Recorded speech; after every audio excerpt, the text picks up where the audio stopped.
Hey, I'm Melvin Van Peebles. Look, for those of you who don't know much about it, Akashic is the best independent book publisher in the whole land. We gotta give him a little celebration interest. Here's part of one of my tunes, the Apple Stretching. Since Akashic is here in New York, so why don't we try it out? The tin cans go clattering down the lane. A drowsy bum thinks it's thunder and pulls the news over his head to stop the rain. No, it ain't Judgment Day. No, it ain't Armageddon. It's just the apples stretching in your lane. Just morning. Just New York. And a castle putting his feet on the floor. Support a castle.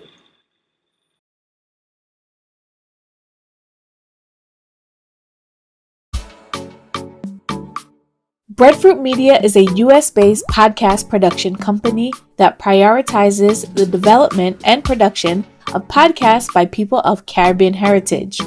Founded by Jamaican-born Carrie Ann Reed Brown of the Carry On Friends podcast, she created Breadfruit Media to support representation of the Caribbean. Check out Breadfruit Media produced shows including BCLF Always Lit, Bridge to You, Carry On Friends, Millennial Health Podcast, Strictly Facts, a guide to Caribbean history and culture, and Style and Vibes.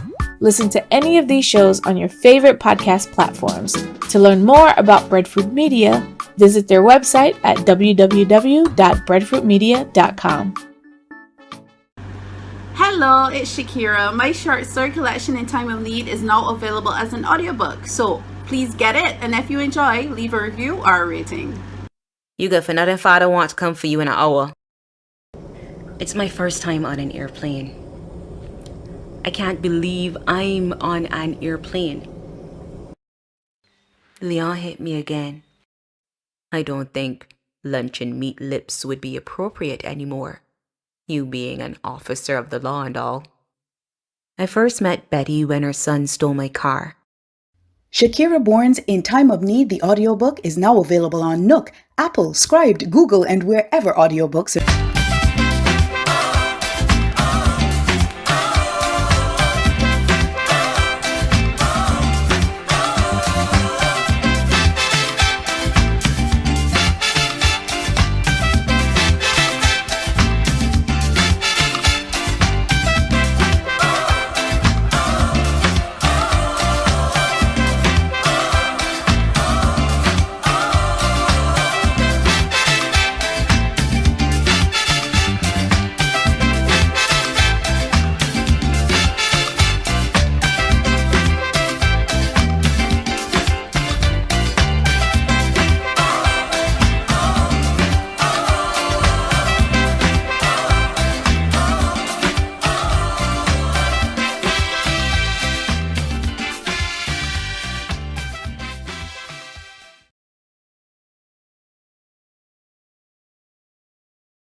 Mr. Mears was dead, and there lay Mr. Mears in his childhood bed, snoring with the saliva running down his chin. When two people get married, what does happen? How it is you don't know what is married, you foolish boy? You just go in the church with all your family and friends, but that not important. The part that matter is later on when you cut the cake. That umpire finish. That's why I don't play cricket no more.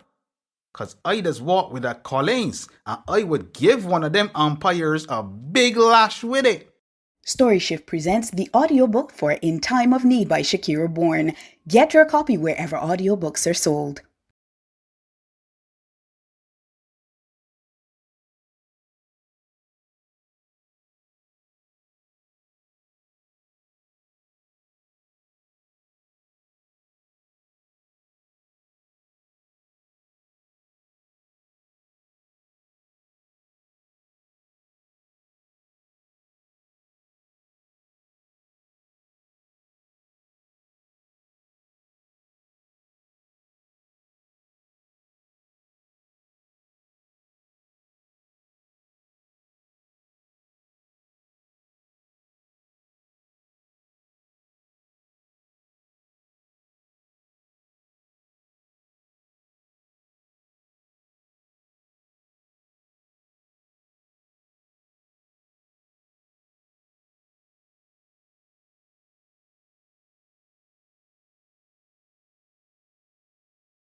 Welcome to the third annual Brooklyn Caribbean Literary Festival. I am Marsha Messiah Aaron. I'm the festival's founder and director, and I'm bringing you greetings on behalf of my team members, Melanie, Melissa, and Christopher. And I would like to extend our sincere appreciation and gratitude for all of your support and for you tuning in here today. The BCLF, as we call the organization fondly, is in its third year of existence, and this is the second time that we've produced this festival within a pandemic, and I can tell you that it is no easy feat. At this point, the resounding collective feeling among the team is that we actually got this done, that we did it. There were many days when we felt like we couldn't do it, that we wanted to give up, but we continue to be fueled by the passion for our stories. The theme this year is a tapestry of worlds and words, meditations from the diaspora, and it pays homage to the stories. It pays homage to the connections that we have with these ancestral lands that have given birth to us. During the pandemic, this has been especially timely as we have seen a reversion, as we have seen a revival and an unearthing of stories and remedies and healing that have guided us and kept us sane through the last 20 months. And so we hope that you enjoy what we have planned for you. We have a host of writers from across the Caribbean diasporas, and we've invited some other writer friends from across the globe to share in our celebrations and tell our stories, because we know that, as Kai Miller has said, it's stories that make us as a people. And I believe that our stories keep us safe and our stories keep us sane. We've got 9 events over 3 days, and I'm sure that there's something for you or someone that you love or someone that you know who loves reading and loves storytelling. I encourage you to invite them to participate. You can follow us on social media. You can view the events this year through our partnership with Kinesis Studios and our friends at the Green Screen Film Festival. You can now stream those events live from our Facebook page and YouTube, which is probably where you're watching us now. And this is going to be completely hassle-free. Please buy a book during the festivities, buy a book during the events, in between the events, spread the word, tweet, repost on Instagram. Your support means everything to us. Your being here today means everything to us. And again, I just want to thank you. We want to thank you. We love you. Thank you for believing in what we're doing. Thank you for continuing to support the writing, support the writers as our identity as Caribbean people and as our storytelling continues to evolve. I'm going to leave you now, and I'm going to pass you on to the very capable hands of Dr. Elizabeth Nunes, who is our festival's prizes, our writing prizes namesake. She is an extraordinary and phenomenal writer of Trinidadian, living on that Trinidadian American hyphen. And she's paved the way for so many other writers, and she's a cornerstone in the discussion of Caribbean American identity and Caribbean American identity in writing. So I'm going to pass you on now to Dr. Elizabeth Nunes, who's going to be bringing you the keynote address for this year's festival. Thank you. We hope you enjoy it. Stay tuned, and please spread the word. It is a pleasure and an honor to give the keynote address at the opening of the third Brooklyn Caribbean Literary Festival, which begins today, Friday, September 10th, and will continue until Sunday, September 12th. The Brooklyn Caribbean Literary Festival is a labor of love, generously gifted to us by its remarkable founder, Marsha Messiah Aaron, and her amazing team, Melanie Painter, Christopher Aaron, and Melissa Harper. I've had front row seats to the creation of this festival. I know firsthand how hard this team worked, the many selfless hours they have devoted to bringing this extraordinary festival to you. No one pays them, no one gives them money for doing this. They do this work out of their love for literature from the Caribbean. All of them have full-time jobs that demand much of their time and attention, and yet they manage to squeeze in time between job obligations, family obligations, social obligations to organize a festival in praise of the literary works of Caribbean writers. My congratulations goes to Marcia for her foresight, her tenacity, and her generosity. Congratulations too to her incredible team. We are in the midst of a terrible pandemic. The consequence to this festival, of course, is that the events of this festival will be held virtually and not in person as it was with the first festival. We will miss the excitement of that first festival, the panels and readings that were held all over Brooklyn in the day and night, the chance to speak directly to the writers, the chance to show them our appreciation with our applause. But we need not lose heart. As the team of BCLF realized, there are advantages to a virtual festival. BCLF 21 will reach a wider audience, and I dare say a worldwide audience, spanning from here in Brooklyn, USA, to the Caribbean, to readers at all ends of the globe who have access to the internet. Additionally, Marcia and her team have brought together more writers than they would have for an in-person festival. You'll get a chance to hear more diverse voices, Caribbean poets, essayists, novelists, short story writers, memoirists, no matter where they are in the world, whether here in Brooklyn, in other parts of the US, or in the Caribbean, Europe, Africa, it does not matter. The BCLF team will bring them to you. Some of the writers may be already familiar to you, writers whose works you may have read. And there will be others who are now emerging on the literary stage. With the opportunity to hear and interact with these extraordinary writers come another advantage. It is the advantage to share with the world the triumphs, the struggles, the dreams, the hopes, and achievements of Caribbean people. I was fortunate that my mentor was the African-American writer, John Oliver Killins. Killins's charge to me and to writers was that we had a responsibility to the community. Perhaps I chafed at that word, responsibility. I did not want anyone dictating to me what I wrote. I did not want anyone demanding that I had a responsibility to write about specific subjects. But ultimately, I understood what Killins meant. He meant that writers, and now I'm referring specifically to Caribbean writers, have a unique platform to share their ideas, their values, and their visions with the world. This pandemic has exposed the ethnic, racial, and economic conflicts and divisions in society, and many writers have felt compelled to address these inequities. Perhaps you have noticed, as I have, that there are many more books by writers of color than ever before. I am part of a group of more than 100 writers organized by the best-selling writer Roger Rosenblatt. The goal of this project, as Rosenblatt stated, is to show the power of language, to reveal how much people have in common, the same desires, the same shames and griefs, the same strivings for clarity and decency.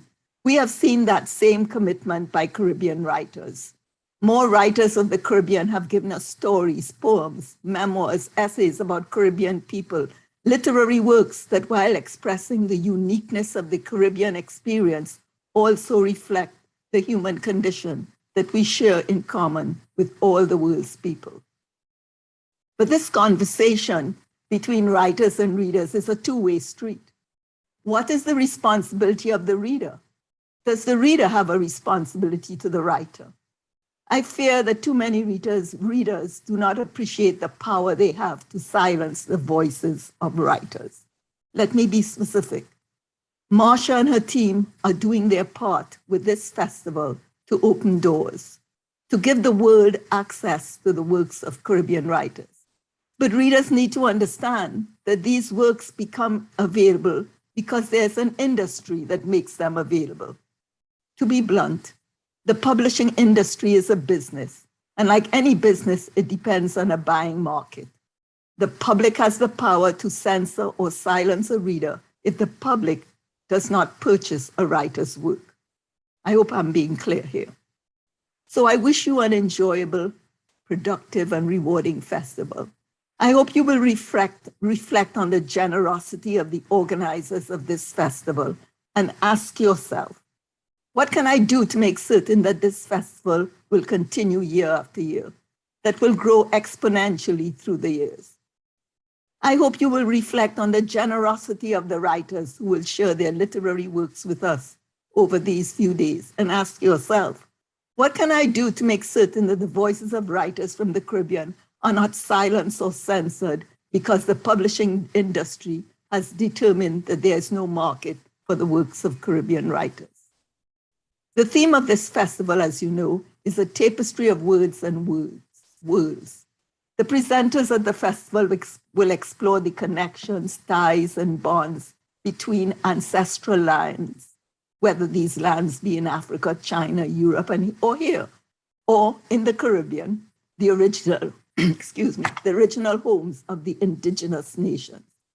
Our presenters would help us to understand the values of these connections and ways of seeing that can make the world a better place in both our ancestral homes and the diaspora communities. So enjoy, celebrate, learn. Read the brilliant works of the writers in the festival.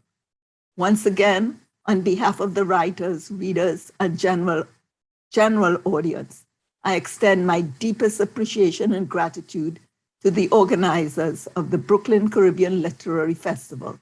Thank you to the founder, Marsha Messiah Aaron, and a hardworking, brilliant team, Melanie Painter, Christopher Aaron, and Melissa Harper.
shout out to Elizabeth Nunez. That was just a wonderful keynote. Thank you so much for opening up this wonderful festival with that message. Snapping. I hope all of you agree. The BCLF is a celebration of culture as expressed through the pen of the storyteller and the voice of the poet. They exist to blaze a trail for Caribbean literature through their annual festival, podcasts, vibrant events, and conversations. Their ever-evolving year-long programming is keen on exploring the rich depth of Caribbean culture and its centuries-long tradition of storytelling. They work tirelessly to empower and motivate the hidden storyteller of Caribbean descent to find the courage to tell their own story and write from the unique lens of that heritage. My name is Saraceia J. Fennell. I am the author and editor of the forthcoming Wild Tongues Can't Be Tamed, and I will be the moderator for this wonderful panel today. I am so excited to have this space for us to connect and to discuss all of these amazing writers' works. I will be introducing Naima Koster first.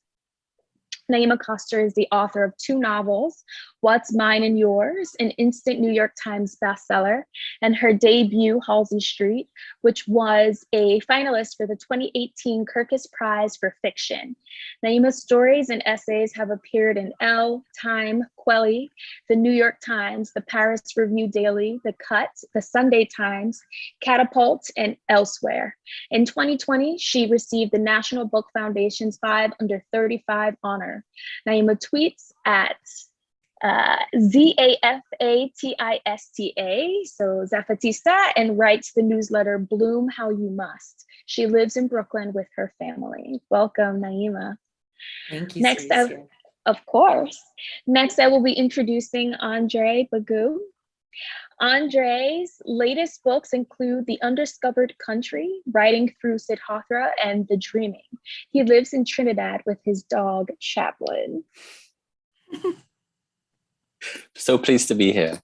Of course. Welcome, Andre. Desmond Hall is a Jamaican-born author whose debut YA novel, Your Corner Dark, is a fast-paced thriller that has been described as American Street meets Long Way Down. This searing and gritty novel takes an unflinching look at the harsh realities of gang life in Jamaica and how far a teen is willing to go for family. The book confronts police brutality, colorism, gang culture, and political deception. Welcome, Desmond. And then we have Tiffany Unique, who is a novelist, poet, essayist, and short story writer from the Virgin Islands. Tiffany is also the author of the novel Land of Love and Drowning, which won the 2014 Flattery Dunn First Novel Award from the Center for Fiction, the Phyllis Wheatley Award for Pan-African Literature, and the American Academy of Arts and Letters Rosenthal Family Foundation Award. It was listed by NPR as one of the best books of 2014. Land of Love and Drowning was also a finalist for the Orion Award in Environmental Literature and the Hurston Wright Legacy Award. Tiffany's forthcoming book, Monster in the Middle, will be on sale this October. Welcome, Tiffany. Thank you so much, Saraceia. So happy to be here. Of course. And so to kick things off, we're going to start with the panelists reading an excerpt of each other's work, which I think is really, really cool. So first up, we'll have Desmond reading from Tiffany's Monster in the Middle. Take it away, Desmond. I'm actually reading from Oakland, Gomorrah. And this is the story of Fly's father. San Francisco, California, Memphis, Tennessee, 1989. The light said motel, and there wasn't a bulb missing. Not that it would have mattered if it said hotel or moat. Not in all that rain. Not after they had been, not after all they'd been through, the earthquake, the road, each other. They had avoided crossing the bay altogether. The Bay Bridge had collapsed, and they didn't know for sure then. They drove south down into the righteous belly, the holy thighs, St. Mateo, St. Jose, St. Louis, St. Maria, St. Barbara, St. Clarita, all the good men and women giving their names to those sad cities. They stopped in the City of Angels.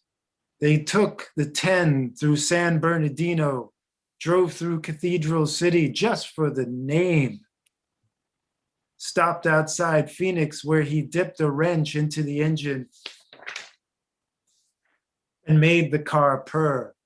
A day later in Las Cruces, the Crosses, they held each other in the car while Soul to Soul streamed it through the car's CD player.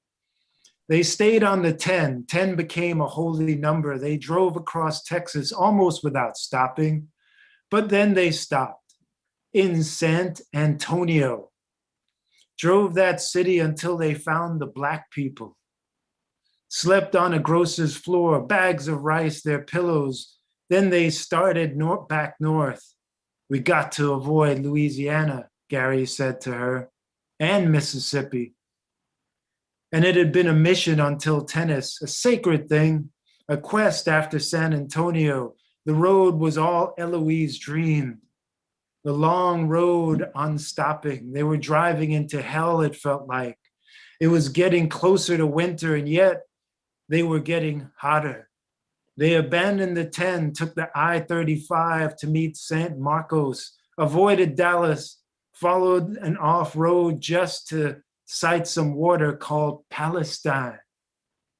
Then up and up into Arkansas. The sign to the city read, Hope. Eloise held on to that image. The next stop was supposed to be Charlotte. Then they would decide, north to New York or south to Miami. Either way, a boat ride to paradise. But then the rain. Back on the first night in Los Angeles, they had stayed on the couch of the dark-skinned pastor, a Baptist, Eloise supposed, though it was never said. An orphan like me, Gary told her, but found his way through God, missioned on me when the voices got nasty. The two of them slept on the pastor's couch together like children, brother and sister, only they weren't brother and sister. Could never pass for that. And they weren't children. Why people opened their doors to them, perfect strangers, was strange to Eloise. Perhaps they could see her special gift. Perhaps it was Gary said,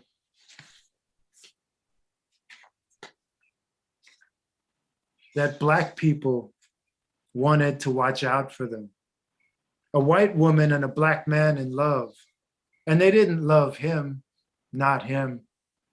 We can stay here, she'd whispered that night. His body was closed, but still she could feel all of him. I didn't mind waiting here until the dust clears. A week or two, I could work even. I can type, you know. Her father had brought her the instruction manuals and the word processor. And then we can find my parents, get back to the church. She looked at his eyes, sealed taut in the darkness. Was he hearing the voices now? He did that, forced the light from his eyes when the voices became too bright. Ellie, Gary said, his lids softening and then opening, now looking right at her and so close. The dust is never going to clear. Isn't that what you said? We stay in the ark until the dove flies away. It was true. She herself had indeed said that night among the angels. He covered his ears with his palms and his hands and whispered to himself. She was pressed against his body and heard every word. Leave me go. And she knew better than to say anything. Sometimes just her voice made it worse for him.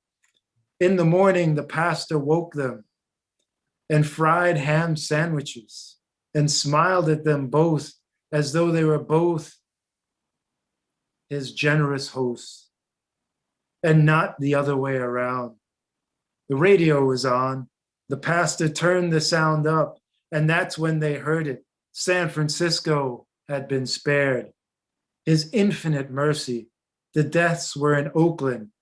Eloise's parents could still be in Oakland. Oh, thank you so much for reading that wonderful excerpt. And now Tiffany will be reading from Desmond's an excerpt from Your Corner Dark. Desmond, that was so frightening and amazing. Thank you for thank you for reading from that. You wrote it, and man, you're a poet. You have to give me some classes sometime. I make my students read each other's work out loud, and now I just feel like, what the fuck have I been making them do all this time? That was harrowing for me, but thank you so much for doing that. Like, I knew it was hard for them, but to actually have it happen to me live in front of other people was that, yeah, it's tough. I have more empathy for my students now. It's a pleasure to read from your book. I'm going to read from chapter 1. Frankie put down his empty water bucket on the side of the steep mountainside road that was just wide enough for a sedan and 2 well-fed goats. The sun had only just started to warm, too early for the post office to be open. Still, Frankie gazed at the ramshackle building. His scholarship letter could be inside. It was nearly all he thought about these days. If it brought good news, he soon might be headed off to study in America. Jamaica was so bankrupt it could hardly afford hope. But hope was Frankie's light, and one he shined often. In the distance lay miles of lush green forests and fields, and beyond that, the capital city of Kingston. A handful of 20-story structures sat at the center of the skyline. Near the Olympic Stadium, where he'd once seen the Jamaican sprinters practice relays, stood the University of the West Indies campus. Frankie knew he could get into their engineering program, but all a Jamaican diploma guaranteed was debt. Jobs for young people were just too hard to find. Gnats circled. Frankie stuck a forefinger in the corner of his eye and removed the dead one. He studied it.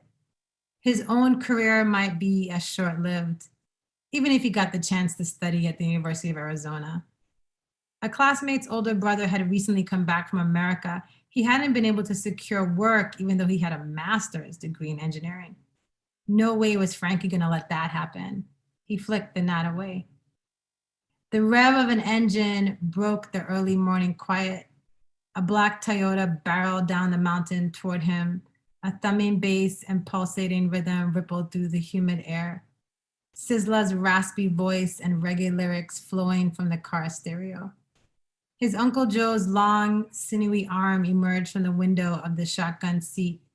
In his hand, a Glock revolving in a slow, tight circle like a predator stalking prey.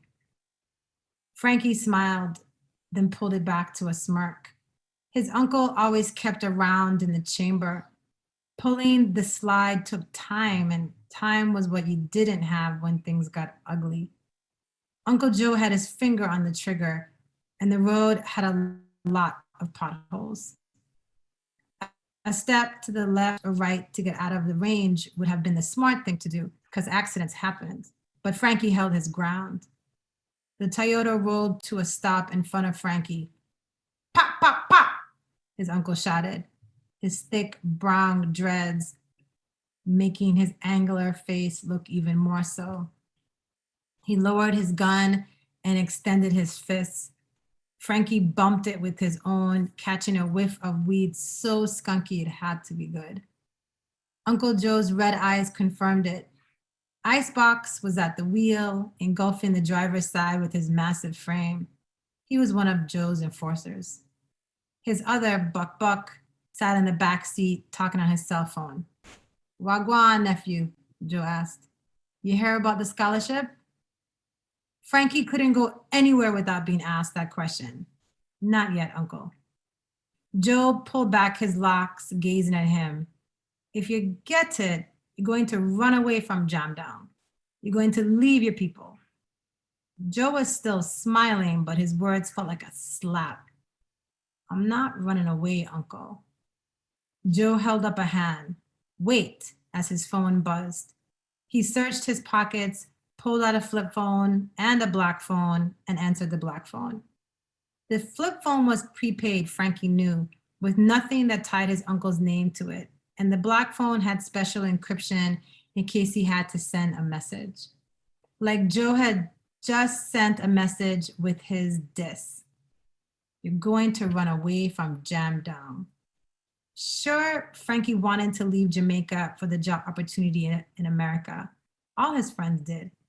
Jamaica was like a messed up parent. You loved it, but at the same time, you wanted to leave it. You said bad things about it, but you get mad if anyone else said anything bad about it. Frankie wanted to explain that. He paced while his uncle barked at whoever was on the other line. Finally, Joe clicked off the phone. Yes, nephew. I'm not running away, Uncle, Frankie said. Once I set myself up over there, I'm coming back. Gonna do some big things for Jamaica. Big things, eh? Joe nodded slowly. Ambition is important. Just no forget his hair you born. His hair you should spread your roots. And you must watch out for Babylon. It's even bigger in America than Jam Down.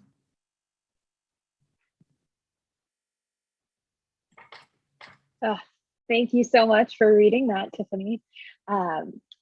Next, we will have Andre reading from Naima's What's Mine and Yours.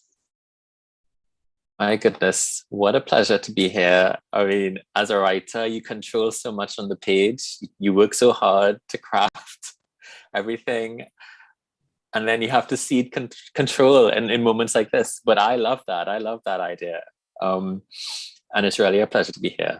So I'm going to read, as you mentioned, from What's Mine and Yours, which is, I've only just begun this book, but this book is incredible. It tells the story of two families, but it does it from multiple perspectives. And it really brings to mind Faulkner in that respect, because there's an interesting tension and energy and charge that's generated. But I'm just going to read a snippet from chapter 2. The next morning, the girls went off to school, all of them with pink noses and runny eyes. Lacey saw them down the hill, and she was jealous. They were off to somewhere the thermostat was set much higher than 55. She took a shower to beat the cold, and it was the most pleasure she had felt since Robbie went away. Had water always been this warm and good? Her hands set to work on every inch of her, and the heat seemed to sink in deep underneath the top layer of skin. What was it called? The epidermis? She had learned the name in high school. It was only these last few weeks, since the nurse moved in next door, that Lacey started remembering she hadn't been half bad at biology. She had seen the nurse driving down the road to her shift at the hospital and thought, I could have been you. Sure, the nurse was fat and had no husband and left her boy with a babysitter overnight, didn't even bother with the leaves in the yard, but it was probably 70, 75 degrees over in her bungalow, and wasn't that worth something? Lacey shivered and wrapped her head in towels. She felt the sin of her wet hair. How much gas was she using now? How many percents did it take to heat the house every day? She opened all the curtains to let in the sunshine, thinking some light might warm the place. Half an hour later, she went around, drawing them all closed because maybe she was letting in a draft.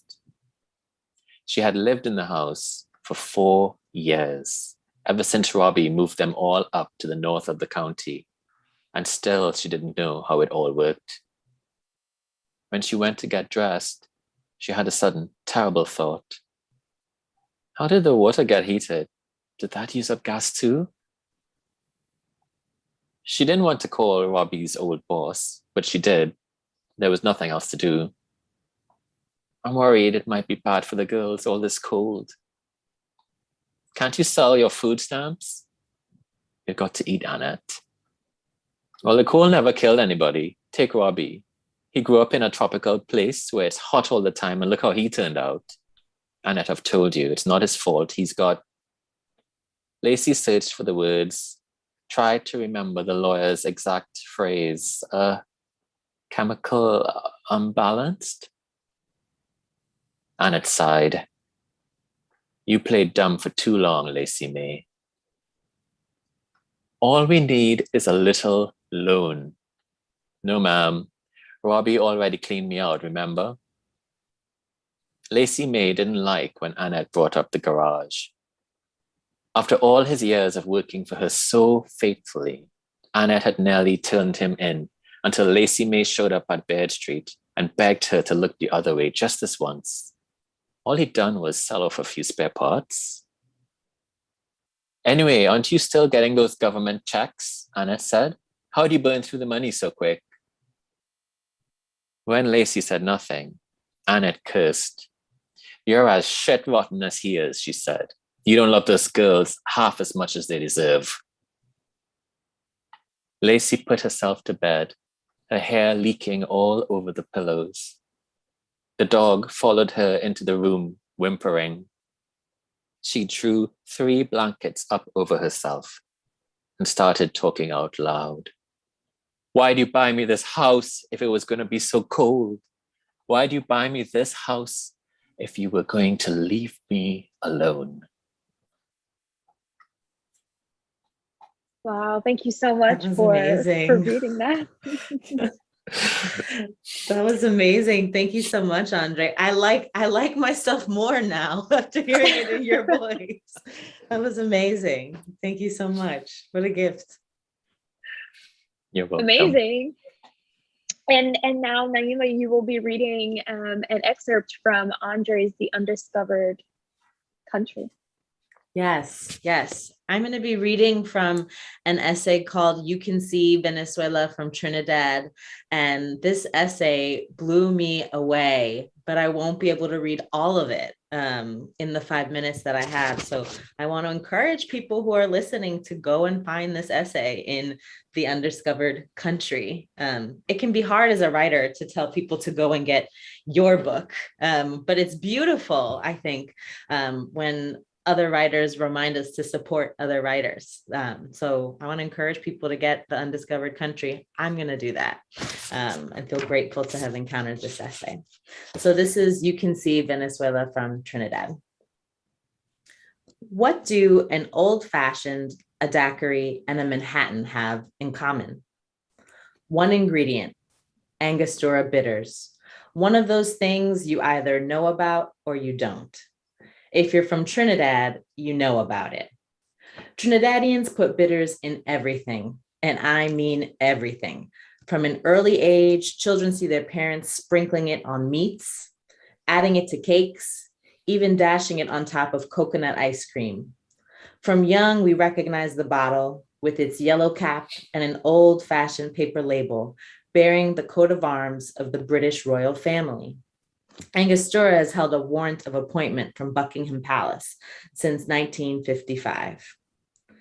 Along with steel pan music, the bitumen from the Pitch Lake, and the cricketer Brian Lara, Angostura Bitters is one of Trinidad's more famous gifts to the world, a continuing source of pride and patriotism. Perhaps this is why few will acknowledge that while quintessentially Trinidadian, Angostura Bitters is actually Venezuelan and German too. It was first made in the town called Angostura in Venezuela. The town was later renamed Ciudad Bolivar, but the bitters kept its maiden name. As legend has it, it all started in 1824 when Dr. Johann Sigert first produced aromatic bitters as a medicinal tincture designed to alleviate stomach problems. Seigart's family had moved to Venezuela from Germany in 1820 to serve as Surgeon General in Simón Bolívar's army. In the 1870s, Dr. Seigart's three sons migrated to Trinidad, bringing Angostura with them. They thrived, becoming owners of an estate in the capital. Today, Carlos, Luis, and Alfredo have streets of the city named after them. Not far from the main drinking and recreation hub of the capital, there is a square commemorating the Seigart family. The story of Angostura bitters is emblematic of the history of Trinidad and Tobago itself. Many who today live in the two islands have come from elsewhere, and I refer here to those who came after the arrival of enslaved Africans and indentured Indians in the 18th and 19th centuries. So it is baffling to witness the aggressive xenophobia that is greeting the wave of Venezuelan immigrants coming to the island, fleeing the government of Nicolás Maduro. In a blind rage, Trinidadians have fallen prey to amnesia, forgetting the long history of two-way traffic across the Gulf of Paria, forgetting a shared colonial history, forgetting that the land upon which they walk is geographically a part of the Venezuelan mainland. The middle name of Simón Bolívar, the great Venezuelan liberator, was Trinidad. Both the man and the island were named after the same thing, the Holy Trinity. In the year 2019, such nuances were jettisoned in Trinidad as protesters opposed to the government granting Venezuelans amnesty gathered on a balmy June night in Woodbrook, a stone's throw away from Seigart Square, to make known their displeasure at the rising number of Latinos in the country. "Close the border," they cried. Confusingly, some members of the protest seemed of two minds. They considered going home to sleep in their beds. The protest organizers had to take to their megaphones to convince these doubting Thomases. "You have to stay. The world must know we sleep on the ground for our country. The country must know how many of us sleep on the ground to stand up and fight, because that is how they will join us." In this case, the flame didn't grow. The group remains at about 100 strong in a country of 1.3 million people. Venezuelans, too, took to protesting in Trinidad. They gathered outside the offices of the United Nations to complain about police heavy-handedness. They went on hunger strikes at an immigration detention center for better medical care. They gathered in the town of Aranjuez, whose name harks back to Trinidad's past as a Spanish colony, to call on the authorities to enforce international laws relating to refugees. "Every day we are insulted and threatened," they lamented. "Venezuela's misfortune has injected another noise into Trinidad's troubled democracy." And I'll pause there. Wow, thank you so much for that wonderful excerpt. Wow. These readings have been such a treat. I just want to read something from one of the audience members that I think is just so beautiful. This is from Faisal. "We read each other, we hold each other." And I feel like just watching the reactions of each writer as your work was read by someone else, you could just really feel that. I really enjoyed it as well. But now I'm going to dive into the moderated discussion part of this wonderful panel. And I actually am going to refer back to Andre's collection really quickly, because I read, the introduction to your essay collection, and it just seemed to tie in really nicely with everyone's book, because I thought that this quote just fit perfectly. So, "Art, whether prostitution or not, is the necessary precursor to politics. Art encourages us to look, to reflect, and in the process to reimagine. It provokes opinions. It encourages people to speak up, to add their voice to a discourse that over time flows like a river, eroding the banks of ignorance." And I feel like that quote from your introduction segues into a fantastic question for all of you, because we talk about writing being very political. And some people will say, like, "I'm not political, I'm just telling stories." But We have Desmond, who's writing about gangs and life in Jamaica. And, we have Naima and Tiffany, the two of you, writing about, Black and brown bodies and how they're navigating through the world, and just the politicalness of a biracial relationship. Just, it doesn't even have to be intimate. It's just the fact that you have a Black person and a white person connecting. And so the politics come into play. And then, of course, Andre, your collection of essays are tackling this in various different formats. So my question to all of you is, as a writer, do you feel like your work is political? And, do you feel like you have to encourage your readers to basically think in this way? Or are you in the camp of, I'm just a writer here to tell stories, and once the art is given out into the reader's hands, they can do what they will with it? We can start with Andre first, since this quote is from your work. Yeah. I mean, definitely, I think my work is political, and I agree wholeheartedly with what Professor Nunes said. She mentioned the word responsibility, and I think we do have a responsibility as not just as writers, as human beings, to be aware of what's going on around us, to be engaged, and to really think about things with nuance and subtlety.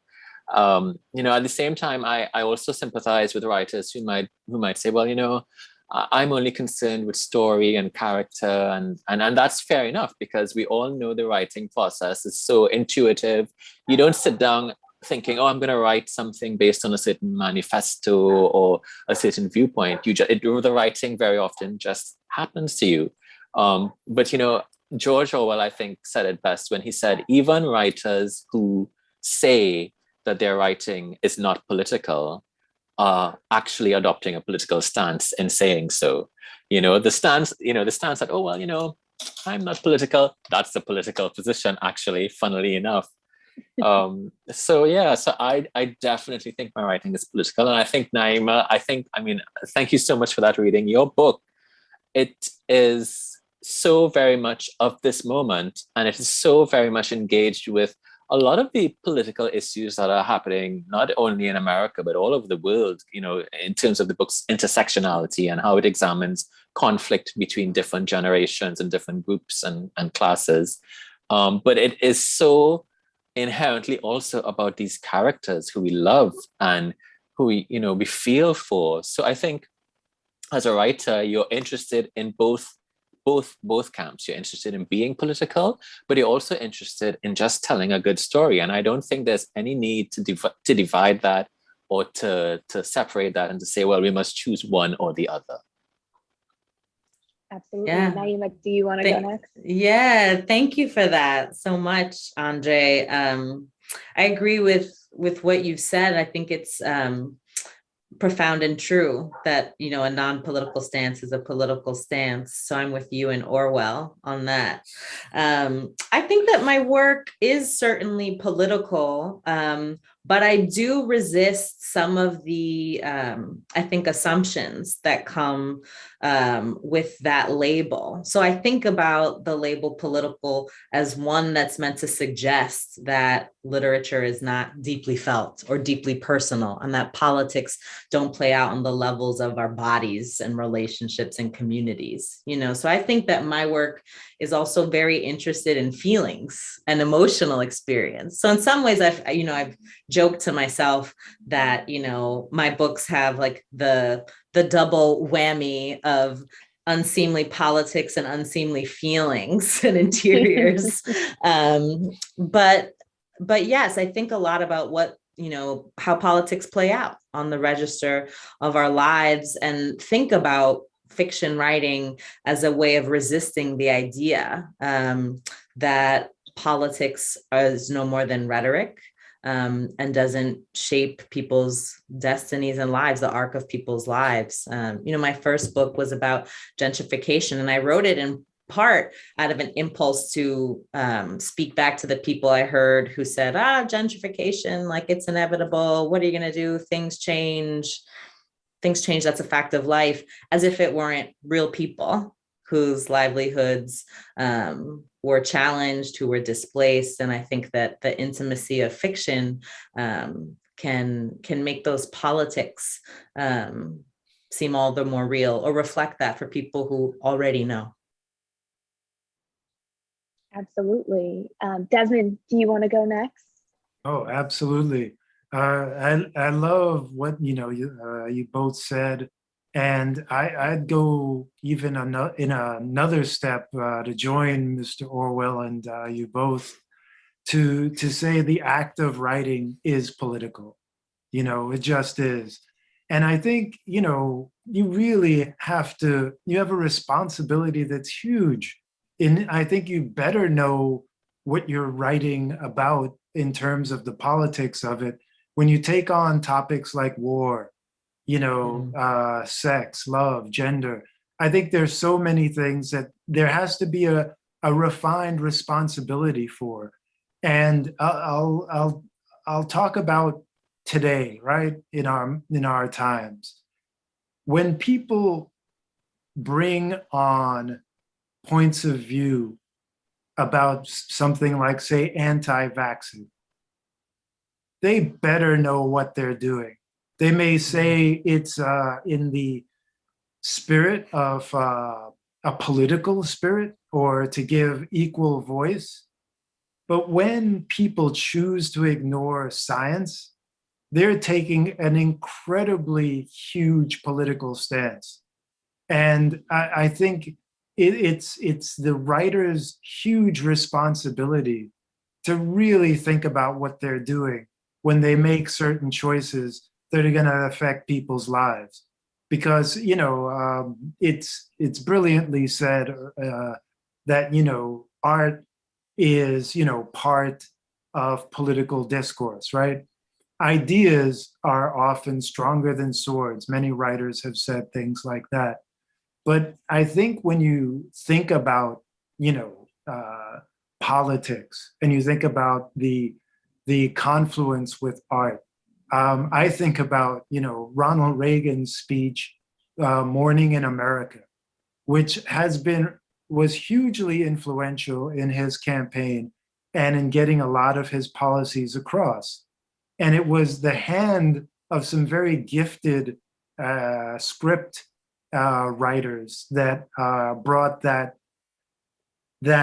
theme and that speech together. And it's been used and reused, and by advertisers, by other politicians and business people going forward. Again, sort of showing the political power of an idea. So yes, I think everything, the moment you pick up the pen, tap on the keyboard, whatever you do, it is political, and it carries a huge responsibility. Absolutely.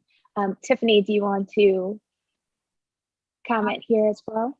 I feel like the three other panelists said everything that could be said. I would only sort of dig in deeper by saying that I think it's irresponsible. I think it's actually not good writing to not consider the politics. I think it actually is a craft problem. I think if you are, I'll use Desmond's term, refined responsibility. The refinement, which might be the thing that we call beauty, the thing that we call craft, the responsibility, which might be the thing that we call politics, those things actually go hand in hand. And they're not separate. I think they're never separate. And if you're going to write a person and you don't consider what their skin does in the world, then you have not done a good job of creating character. If you're going to have a character who has a vagina and you don't think about what that means as she walks through the world owning a vagina in 2021, when the Texas laws are as they might be for now, like, you are not doing a good job with character development. Like, to me, they're not to be divided. They are one and the same. When we see writers failing at the politics, I think we often excuse them and say, well, they're a good writer, they just didn't get the politics right. And I would say, no, we should not excuse that. That's just not good writing, actually, because they go together. I write about love. I write about relationships. My theme is like people falling in love. But what is more political than that, right? I mean, the truth is, like, there's nothing more political than two people deciding to, like, commit to each other intimately. And to pretend like that's not political is just, it's a lie. And I feel like our readers don't want us to lie to them. Absolutely. I agree with each of you. And Tiffany, you touched on something that I want to pivot for the next question, which is, first writing the other, but in addition to that, taking into account the time period or other socioeconomic things, right? Like, how do you build your characters to make them, three-dimensional and not flat? And you're kind of touching on that, right? So, you're writing, I don't want to say it's historical fiction because it's not that far away, but at this point, I guess anything past 10 years is considered like historical fiction. And so, all of you are writing or mentioning things that each place has a history, right? Whether it's for the individual character, with Desmond, whether it's Jamaica. So I'm wondering, are you researching things, right? Like, what is your writing process like? Are you just, remembering what was it like to grow up in the 90s? Or, are there news articles that are sort of like in the back of your mind that you're like, let me pull this up to see what it was like to love someone during this time period. Let me go back, in the history of Jamaica to see why gangs were created, how they were created, how the youth got involved with this. And anyone can jump in here. I'm happy to call on a panelist as well, if there are some crickets. But I'm just really curious because knowing the history, I feel like informs how you're going to write your character, right? Whether you're writing a male, a female, a trans person, religion comes into play in some of your work. So I'm just really curious about that process. Yeah, I'll jump. Or Tiffany, I love what you said about joining politics into craft. And I think, on this pivot, the idea that research is part of craft, I think, is also salient, because when you research, it does a wonderful thing of keeping you from writing cliche. And it keeps you from writing stuff that's in your subconscious that you don't even know that's in your subconscious, that you've heard before, read before, TikToked before, whatever before, And when you research, you come up with, a bunch of different viewpoints that you couldn't have possibly known before. And it allows you to really focus on what you're doing. When I wrote Your Corner Dark, I had the unfortunate issue of having two uncles who were in the business. So I had a lot of personal history, let's say, that was tragic and heartbreaking. However, I spent a ton of time on the CIA's website, and their warnings for the Caribbean basin and Central America are eye-opening and eye-popping. And they disappear quickly. So you really have to write them down. And you can't really bookmark them. You really have to, scribble down and don't trust that those links will still be there. But I think, having many different sources are key, and I'd say this also because I don't know how, everyone else feels about, the sort of, having writing groups and such. But I have a group that I take my work to often. And it's so funny that so many times I will bring something to the table that isn't just true. I was there. I was there when it went down. I was part of it. And people would read it and go, I don't believe it. And then there'll be other things that I completely made up, absolute invention. And they're like, it has that whiff of authenticity. and it's, it's an interesting process and it's iterative, right? You have to do the research to come up with the new material, but then you have to see how it flies, because it might be how it was written that makes it not come across as real and authentic and really felt, so there, it's all process and all craft, for me, in my point of view. And I look at it that way, and I think of research as a vital point. In fact, I'm going to do a visit with a high school in person. And one of the drills that I want to do with them is to have them go on Fox News and find two sources, and then go on CNN and find two sources, and have them discuss these sources and finding out how much of these, stories are true, or, how do you check them? And then ask them, how they actually go about thinking about it in their own lives. Do they just read something, hear something, and then take it for truth? Or do they, actually, look at different sources? And the last thing, I'm going on and on, but one of the things that I think inspired me for this, a million years ago, I worked for Spike Lee, and it was, pre-internet. And he had like 4 newspapers that he read every morning. The tabloids, the Times, the Journal, et cetera, et cetera. And I asked him why he was doing that.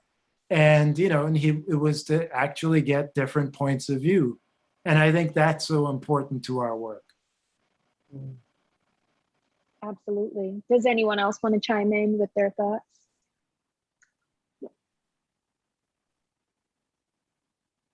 Desmond was very thorough. Sounds good. No, so smart, actually. Yeah, it's exactly what, just perfect. I totally agree. The balance, I think, was the important thing that you brought in. Like, yes, the research is really key. The author needs to be the authority over the material. I mean, the reader wants to submit, you just want to like go to the book and just like lay it down before the book. You don't want to feel like you have more information about the time period or the person than the author does, because then you can't let go. So yeah, you definitely want to be able to submit to the author, and that research helps the reader be able to do that and helps the author be the authority. At the same time, the writing can become completely overwhelmed by the research if you're not writing with intimacy, if you're not writing with emotional depth, if you're not paying attention to beauty and complexity. If you're overly faithful to the research, you can kill the actual artistry too. And that's just what Desmond was saying, right? Like, we have to balance this. Like, the imagination is an integral part of the artistry, so that the reader can also like fall in love with the beauty of what you're doing. But the research is what helps you have that authority in the text. So both are important. Yeah. Absolutely. Speaking of these things that are important to you as a writer, what would you say? So Tiffany, you mentioned, writing relationships, romance. That's sort of like your key thing in your work. For the other panelists, what would you say is your key thing? Are there things that you are constantly going back to writing all the time, whether it's in your poetry, your fiction work, your nonfiction work? What are some recurring themes? We can start with you, Naima. I'd say that a recurring theme in my work is belonging, or perhaps the trouble of belonging, or how belonging can be fraught. So I write about that on the level of neighborhood and community, on the level of nation, but also in families. Like, what makes it difficult to belong to a family? What are the pleasures of belonging to a family? What are the barriers to that? So I write about families that are in some way mixed in both of my novels. So culturally or racially and ethnically, and what that means for the ways that the members of the family are able to speak to each other or not, for the attitudes that they carry with them into the larger world. And I'm fascinated by how people in a single family can identify so differently and be identified differently by the world. It's certainly something I've seen in my Caribbean family.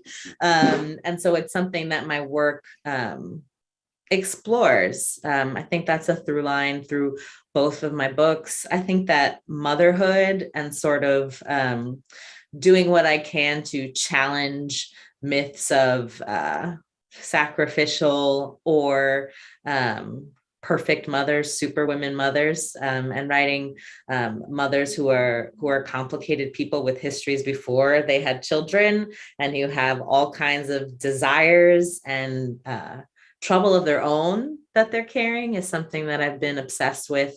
And I think intergenerational legacy and inheritance are important to me, have been important to me as a reader. Many of the writers I love write about what gets passed down intentionally or unintentionally from generation to generation. And that's something I continue to pour over in my work. Awesome. Thank you for that. And Andre, what about you? Yeah, I think for me, I would say if I had to identify something I was writing about, it might be power, both in terms of, power as it exists in the world, who has power, who doesn't have power, power in the political sense, power even in personal relationships, and also the relationship between the writer and the reader.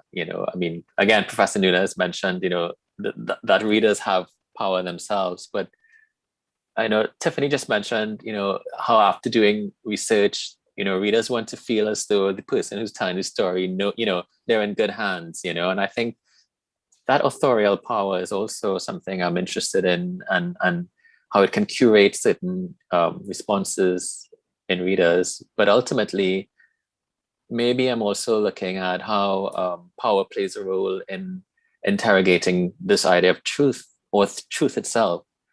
And I would like to think what I am writing about is truth, revealing things that have been overlooked or marginalized, writing about queer bodies, for instance. And for me, that's probably it, but writing can be so intuitive sometimes.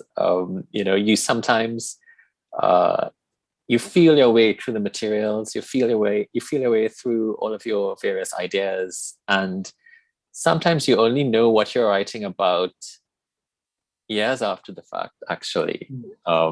So it's both a combination of being very intentional and and feeling out, this piece is about something, but also being free and fluid enough to just go and to trust wherever the writing is taking you.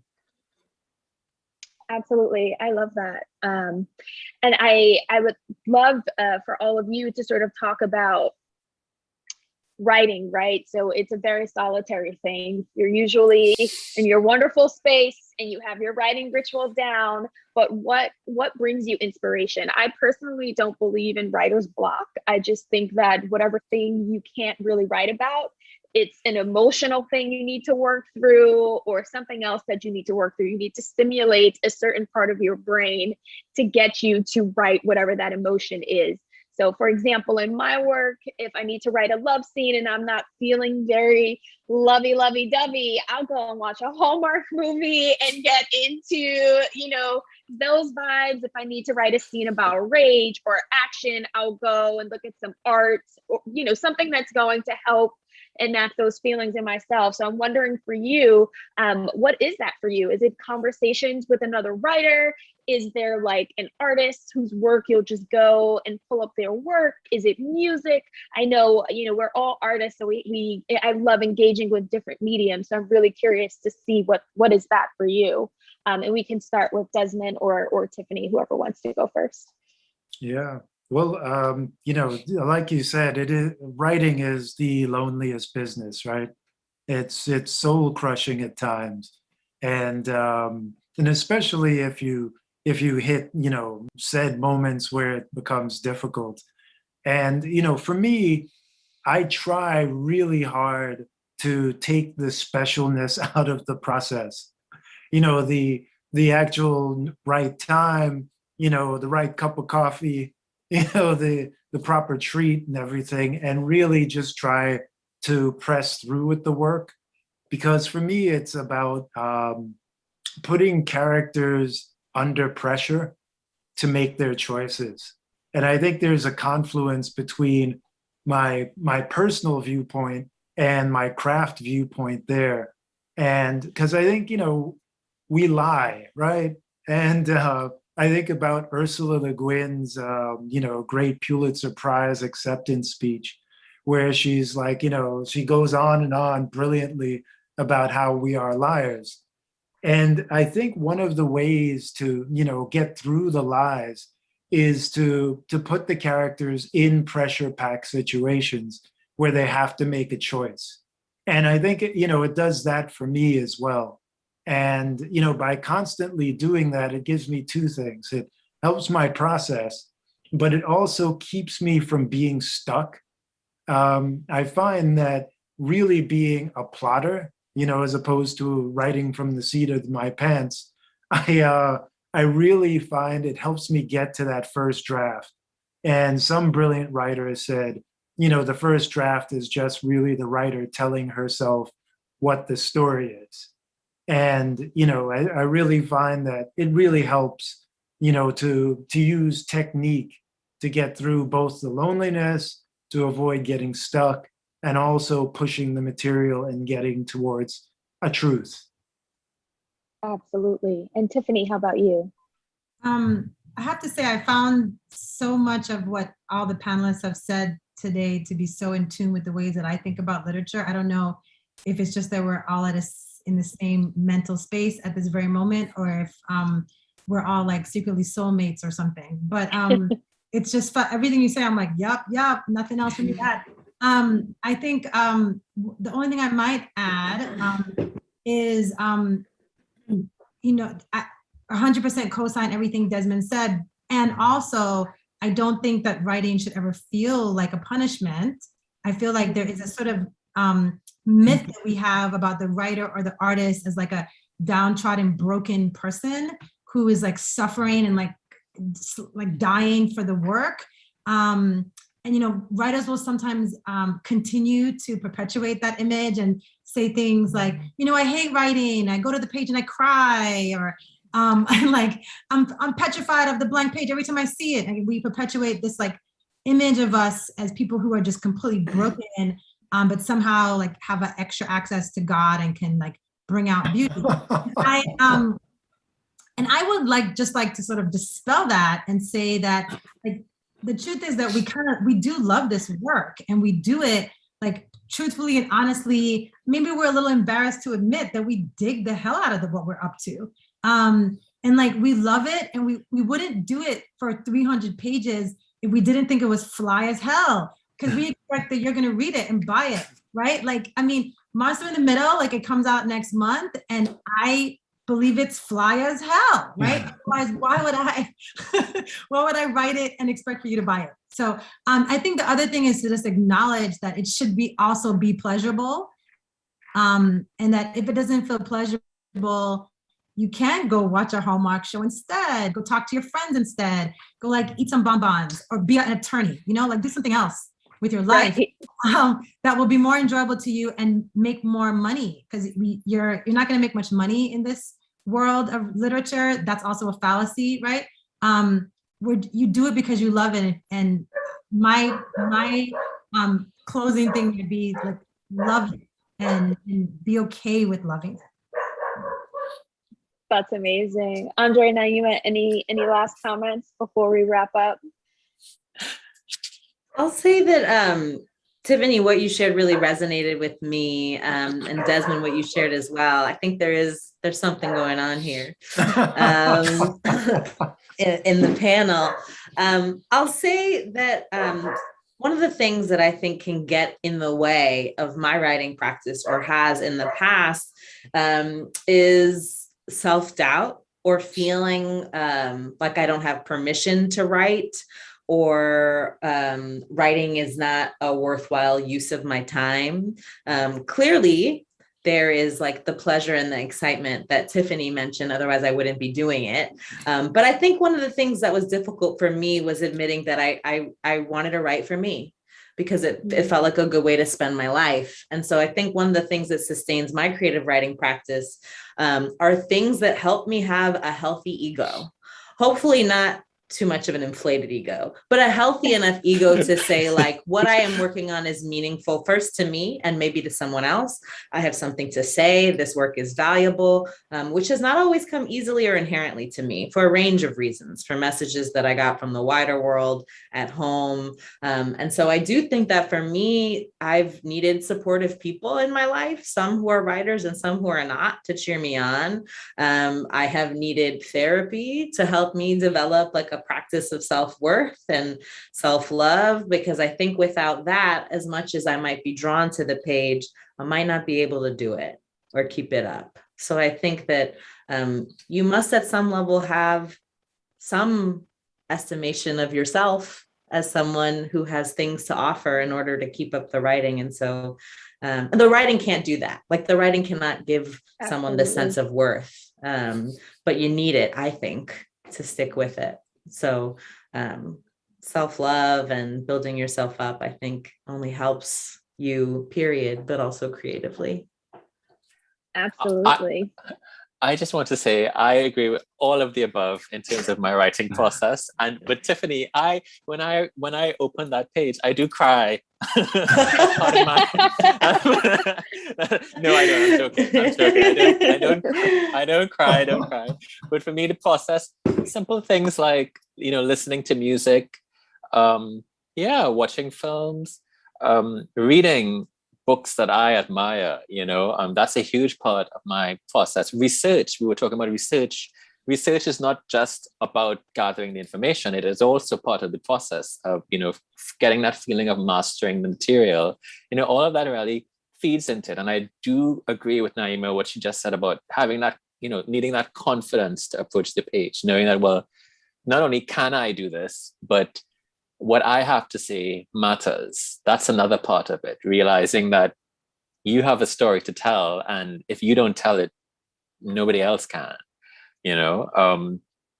But just finally, I've done this in terms of process. These days, I'm doing this thing where I start writing in the night. Actually, I prefer writing at nights. And if I get stuck, I go fairly late into the night. And if I get stuck, I just say, okay, whatever the problem is that I can't figure out, it might be a plot problem, it might be character or something, I'll just stop now and I'll go to sleep. And I let my dreams kind of figure out what's going on. And normally when I wake up in the morning, I have the solution and I go back to writing it. So that's my little process tip right now. That is amazing and a wonderful way to wrap up this panel. So thank you all so very much. The readings were amazing. The discussion was amazing. Thank you to BC. It's been a wonderful Caribbean conversation today, and it's been such an honor to moderate this panel with all of you. To all of our audience members, please go out and purchase their work. Make sure you pre-order, buy the backlist, and support these writers. As Elizabeth Nunez said, if you don't support us, it shrinks on the shelf, okay? We want to expand. We want to make sure that these writers have a thriving career. So please go out and purchase the work. And thank you so much to all of you. I hope you enjoy the rest of your weekend and the rest of the programming. Bye, everyone. Thank you, Saraceia. Thank you, everyone.